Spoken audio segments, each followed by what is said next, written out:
Market में बहुत बड़ा उतार चढ़ाव चल रहा है और स्टॉक बहुत ही ज़्यादा वोलेटाइल होने लगे हैं। इस बीच में मैं देख रहा था एमके ग्लोबल फाइनेंशियल सर्विसेज का शेयर बहुत ही तेज़ी से बढ़ने लगा है और देखा जाए तो प्रीवियस जो हाई बनाया था उससे नीचे है। तो इस प्राइसेस में ऐसे वोलेटिलिटी क्यों आ रहा है और इसका फाइनेंशियल स्ट्रेंथ क्या है और माइक्रो इकोनॉमिक्स कंडीशन क्या है, इसके फेवरेबल में है या इसके अगेंस्ट में, ये सारी चीज़ें जानेंगे इस वीडियो में। तो चलिए स्टार्ट करते हैं एमके ग्लोबल फाइनेंशियल सर्विसेज का बिजनेस एनालिसिस। अगर देखा जाए तो पहले एमके ग्लोबल फाइनेंशियल सर्विसेज जो कंपनी है ये 1995 का कंपनी है, तो लगभग 30 साल का ये कंपनी है। ये कंपनी अपना लगभग 360 डिग्री का ये पूरा फाइनेंशियल सर्विसेज को कवर करती है। जैसे बिजनेस प्रोफाइल के बारे में बात करें तो ब्रोकिंग हो गया, मर्चेंट बैंकिंग हो गया, एसेट मैनेजमेंट कंपनी हो गया, आईपीओज लिस्टिंग करवाना, जितने भी फाइनेंशियल मार्केट के जो भी सारे सिनेरियोज हैं ये सारी चीज़ें कवर करती है। और अगर देखा जाए तो लगभग इस कंपनी का स्टेटस है, इसमें 544 एम्प्लॉइज़ हैं, लगभग 19 ब्रांचेस हैं और लगभग 19 बिलियन से ज़्यादा ये एसेट मैनेजमेंट करती है। अगर बिजनेस वर्टिकल्स के बारे में बात करें, रेवेन्यूज़ कहाँ से जनरेट होते हैं और कहाँ पे इसका पकड़ है, तो कैपिटल मार्केट, एसेट मैनेजमेंट और वेल्थ मैनेजमेंट।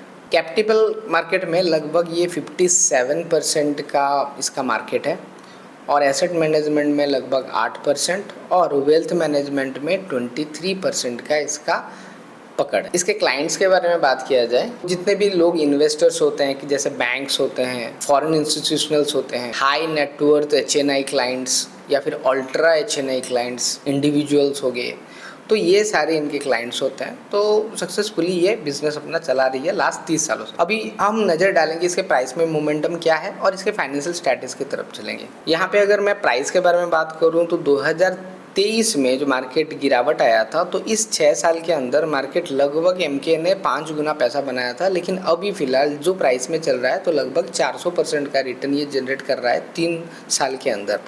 और अभी करंट सिचुएशन में अगर मैं डे चार्ट में बात करूं तो लास्ट 3 दिनों से ये मार्केट में तेज़ी पकड़ा हुआ है और लास्ट 3 दिन के लो से और ये हाई को अगर देखेंगे तो 53% का रिटर्न आ चुका है इसमें। फाइनेंशियल्स की बात हो तो मैं हमेशा पहले रेशियो एनालिसिस को फोकस करता हूं कि मुझे कंपनी का फाइनेंशियल हेल्थ कैसा है और करंट सिचुएशन में ये कंपनी को मैं कितने गुने में देख रहा हूँ, ये सारी चीज़ें मुझे फाइनेंशियल एनालिसिस, रेशियो एनालिसिस में मिल जाते हैं। और साथ वीडियो कोर्स भी बनाया हुआ है जो मेरे वेबसाइट में है और वो पॉकेट फ्रेंडली बजट में आता है। तो आप अगर ये कोर्स लेते हो, फ़ायदा क्या होगा, कोई भी स्टॉक आप खरीदे हुए हो बढ़ रहा है तो उसका फाइनेंशियल स्ट्रेंथ देख के आपको कॉन्फिडेंस आएगा कि ये कंपनी को रखा जाए या उसको बेचा जाए।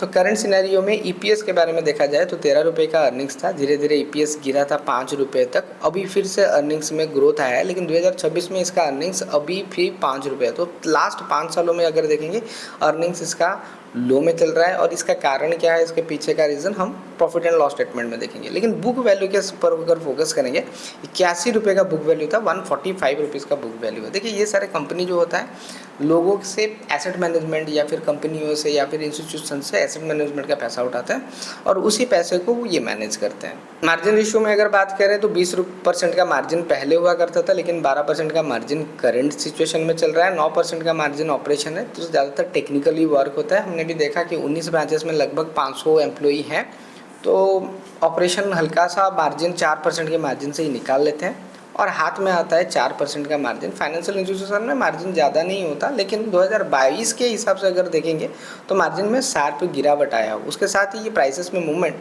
थोड़ा सा अजीब लग रहा है।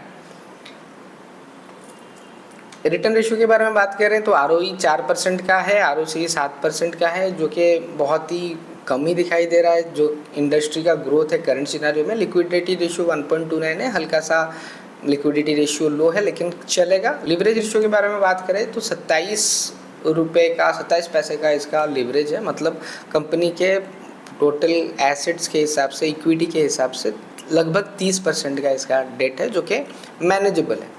अभी चलेंगे प्रॉफिट एंड लॉस स्टेटमेंट के तरफ, क्योंकि अर्निंग्स और बुक वैल्यू के ऊपर हमको क्लैरिटी लाना है। तो अगर प्रॉफिट एंड लॉस स्टेटमेंट को देखेंगे तो 2015 के हिसाब से 2019 तक इनका सेल्स हल्का सा ग्रोथ हुआ था, लेकिन 2020 से लेके इनका सेल्स कंटिन्यूसली ग्रोथ कर रहा है और लगभग 10 साल में ये 4 गुना के आसपास सेल्स इसका ग्रोथ हुआ है। ऑपरेशनल प्रॉफिट अगर देखेंगे, ऑपरेटिंग प्रॉफिट 29-30% का हुआ करता था, जो कि अभी 10% से नीचे 8% का है। ऑपरेशनल एक्सपेंसेस क्यों ऑपरेशंस जो मार्जिन है वो क्यों बढ़ रहा है? क्योंकि एम्प्लॉय कॉस्ट अगर देखेंगे तो 37% का था, लेकिन अभी एम्प्लॉय कॉस्ट 50% का है, तो यहाँ पर ड्रेन होता है इनका प्रॉफिट।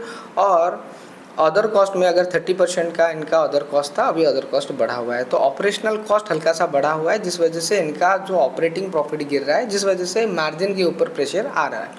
अदर इनकम के बारे में देखेंगे तो लास्ट ईयर जो 15 करोड़ का प्रॉफिट इन्होंने दिखा रहा है मार्च 2026 में, 19 करोड़ का तो अदर इनकम है, ठीक है। और उसके बाद इंटरेस्ट पे करने के बाद इनके हाथ में 21 करोड़ का पैसा आ रहा है, ठीक है। तो प्रॉफिट एंड लॉस स्टेटमेंट में ऐसा नहीं है कुछ एक्सट्रीम चीज़ें यहाँ पे देखने के लिए मिल रहा है, सिर्फ एक ही चीज़ें देखने के लिए मिल रहा है। अदर इनकम 20 करोड़ के आसपास है, जो कि पहले इन्होंने कभी नहीं बनाया है। तो ये अदर इनकम अगर कंटिन्यू करता है तो आने वाले समय में कंपनी का प्रॉफिट और बढ़ सकता है, लेकिन करंट सिनेरियो में अदर इनकम को हम आगे जाके देख नहीं सकते। तब हमको क्लैरिटी आएगा जब हम प्रॉफिट एंड लॉस स्टेटमेंट को एनुअल रिपोर्ट में जाके वहाँ पे उसका नोटिफिकेशन को नोट को जाके क्लैरिटी के साथ समझेंगे, तो ये कंटिन्यू करेगा या नहीं, इसमें क्लैरिटी आएगा। प्रॉफिट एंड लॉस स्टेटमेंट ये नहीं बताता कि कंपनी कितना प्रॉफिट बनाया, यहाँ से हमको ये पता चलता है कि आने वाले समय में ये कंपनी का जो प्रॉफिट आ रहा है ये प्रॉफिट आएगा या नहीं। तो फाइनेंशियल एनालिसिस का मतलब ये नहीं है कि जो आंकड़े दिखाई दे रहे हैं उसको पढ़ लेना, ये आंकड़े कंटिन्यू करेगा या नहीं, ये आंकड़े क्यों बन रहे हैं, ये सारी चीज़ें जानना बहुत इंपॉर्टेंट होता है। उसके बाद बैलेंस शीट की तरफ चलेंगे। बैलेंस शीट अगर देखेंगे 2025-2018 में इन्होंने इक्विटी डाइल्यूट किया था और इस साल भी इन्होंने इक्विटी डाइल्यूट किया हुआ है, तो और अभी जो अर्निंग्स आ रहे हैं ये इक्विटी डाइल्यूशन से भी हो सकते हैं। तो फाइनेंशियल्स यही था। अगर फाइनेंशियल्स अच्छे हैं बुरा है ये समझ में नहीं आ रहा है इस वीडियो के माध्यम से, तो फाइनेंशियल्स के कोर्स करिए, तभी जाके आपको जो प्राइस में प्रॉफिट्स दिख रहे हैं या लॉस दिख रहे हैं, इसमें होल्ड करना है या फिर कंटिन्यू वेट करना है, ये सारी चीज़ें आप समझ पाओगे। देखिए, जब इन्वेस्टमेंट हम करते हैं तो कहा जाता है investment are subject to market risk. तो मार्केट रिस्क में एक तो मार्केट में कोई भी बुरा न्यूज़ अगर आता है तो मार्केट गिर जाता है, उसके साथ ही अगर कंपनी का इंटरनल या फिर कोई एक्सटर्नल फैक्टर कंपनी के ऊपर प्रेशर डालता है तो कंपनी के शेयर प्राइसेस में फ्लक्चुएशन आते हैं। ऐसे भी देखा गया है, अगर कंपनी बहुत ही अच्छा कर रही है लेकिन करंट सिचुएशन में कुछ ग्लोबल न्यूज़ आए हैं, चाहे वो पैंडमिक हो या फिर इंपोर्ट एक्सपोर्ट ड्यूटी के ऊपर हो या सैंक्शन के ऊपर हो या फिर कोई भी फाइनेंशियल रीज़न जो कि मार्केट को धीमा कर सकता है और आने वाले समय का अर्निंग्स के ऊपर इम्पैक्ट डाल सकता है, तो सारे स्टॉक इससे पीड़ित होंगे।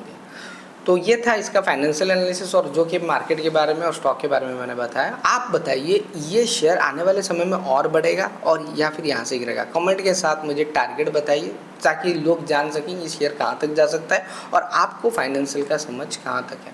वीडियो को लाइक, फॉलो और सब्सक्राइब करें। अपने दोस्तों के साथ जो भी ट्रेडर और इन्वेस्टर दोस्त हैं उनके साथ ये वीडियो जरूर शेयर करें। Thank you very much. Investment on blog.